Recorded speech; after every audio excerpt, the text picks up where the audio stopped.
Madame la maire, vous proposez un point d'étape, mais il n'y a aucun texte qui ne nous est soumis.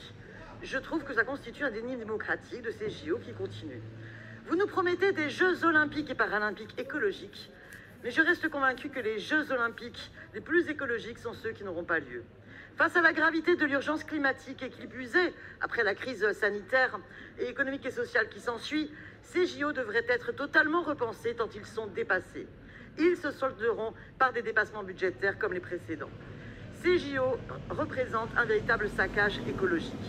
Le village olympique se dote de bâtiments zéro carbone, mais le réaménagement de l'échangeur autoroutier va accroître terriblement la circulation et la pollution du quartier Pleyel. Mais c'est de l'autre côté du périph', alors Paris s'en moque.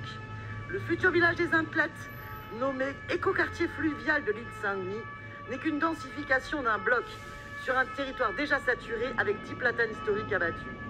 La piscine d'entraînement prévue à Aubervilliers prévoit pour sa rentabilité un solarium. Et ce sont les jardins ouvriers centenaires d'Aubervilliers qui sont détruits pour une amputation de 4000 m². La Cour administrative d'appel de Paris a d'ailleurs suspendu ce permis de construire. C'est aussi l'amputation de l'aire des Vents, du parc de la Courneuve, un espace boisé classé pour le village des médias.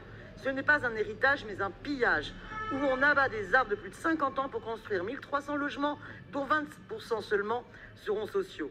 Là aussi, la Cour d'appel de Paris a suspendu.